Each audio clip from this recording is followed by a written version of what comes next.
Little Education Nation check-in here. Education reform is a top priority for both Democrats and Republicans, but how to reform failing systems is, of course, the big question and the big debate. The Louisiana state legislature passed 2 bills this month that some have called the toughest education reform laws in the country, and it's not without controversy. Many of the state's public school teachers have protested some of the changes. Now is Louisiana's Republican Governor, Bobby Jindal. Good morning, Governor. Chuck, great to be with you this morning. All right, I want to start this in 2 parts on your education and on some of these bills. And some people look at it and say these are tough reforms. Others will say these are needed reforms. So let's start with the charter school aspect. What have you built in accountability-wise? Because I think one of the things that a lot of people have noticed, one thing I've noticed when it comes to charter schools, yes, there are some great examples, but boy, when these don't work, it takes a while to shut them down or to reform them.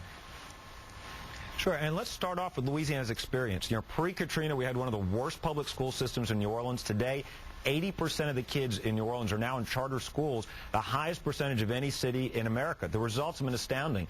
Portion of kids that are on grade level has doubled. The percentage of failing schools has decreased significantly. Still have more work to do, but you see great models like KIPP and others coming in there, getting kids at grade level, getting them to graduate, getting them to continue their education. But, Chuck, you're exactly right. Not every charter school is identical, and you need to have strong accountability standards. We still have the same standardized tests that are administered in our traditional public schools are administered in the charter schools. We give them letter grades. There's transparency. Actually, in Louisiana, we've got very tough standards. We turn down, for every charter school application we approve, we turn down 4 or 5. Now, you know, the New Orleans story is one that I've seen told, and in one hand, it's very uplifting. At the same time, it also is sending a message that does it take a natural disaster to wipe out, almost wipe out a city to start over? Is that your experience now, being governor, watching and overseeing what's going on and watching in New Orleans? Does that mean that's really what it takes to reform our school system, that we have to start over? Absolutely not. And that's why we're taking those same lessons that have worked in New Orleans, applying them to the rest of the state. You've seen other states, Tennessee, Michigan, have also created their own versions of the Recovery School District that has worked so well, not only in New Orleans, but now is being applied to the rest of our state.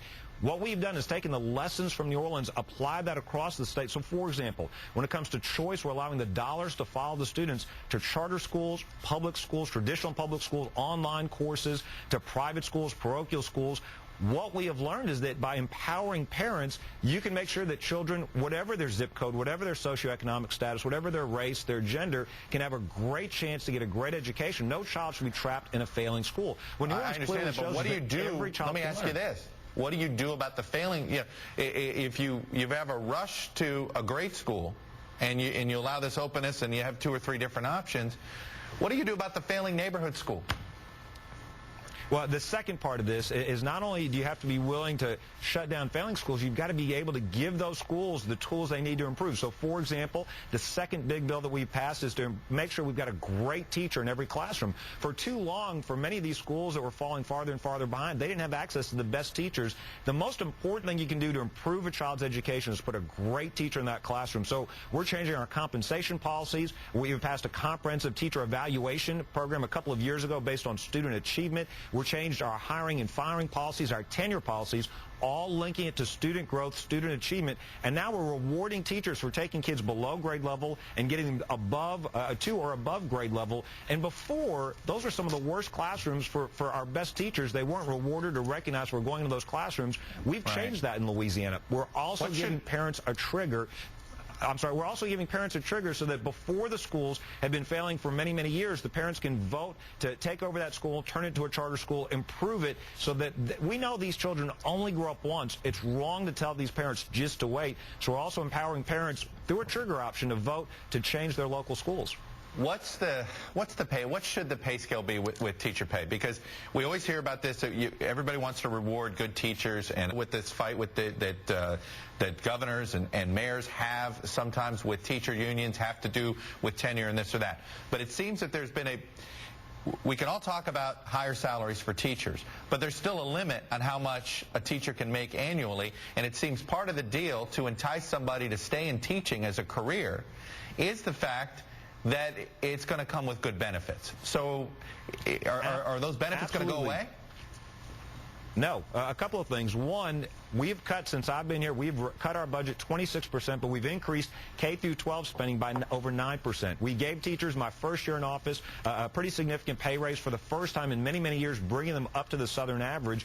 The reality is this, Nicholas Kristof wrote a pretty controversial, provocative op-ed in the New York Times several weeks ago, a few months ago, saying if you've got a great teacher, a teacher that is able to teach your child and get them to above her grade level, it's worth paying them $100,000 just based on the future economic earnings of that child. Do you believe that? Absolutely. And here's the thing. We need to be willing to say we're willing to pay great teachers a lot more based on what they're worth. Here's what's so frustrating to teachers today. For too long, we simply pay based on longevity, how long they've been in the classroom. You've got one teacher that shows up early, stays late, right, invests in her students, does a great job. You get another teacher that's barely doing the bare minimum to get by.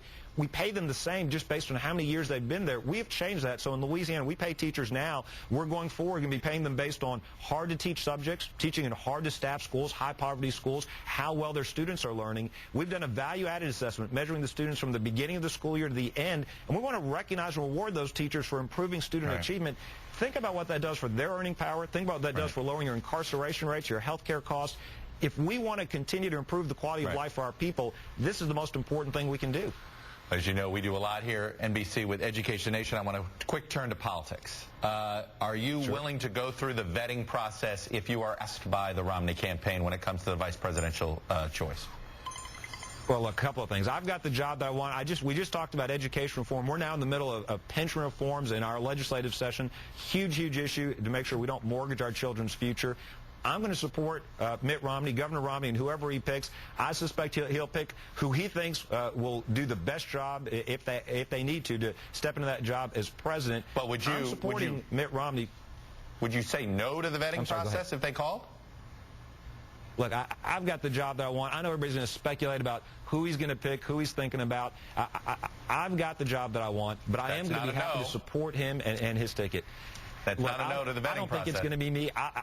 He's got plenty of great candidates he can select from, and I'm going to be happy to support the ticket from right here in Louisiana. And very quickly, there's been this controversy inside the Romney campaign about Rick Grinnell feeling as if he had to resign because he didn't feel comfortable being openly gay, and the controversy that was causing with some social conservatives. Do you have any problem having openly gay staffers? No, I mean, that's obviously not something we ask folks. We want the most qualified people to work with us on our team and to move our state forward. All right, Governor Bobby Jindal, Republican from Louisiana, thanks for coming on this morning. Chuck, great to be with you. Thank you.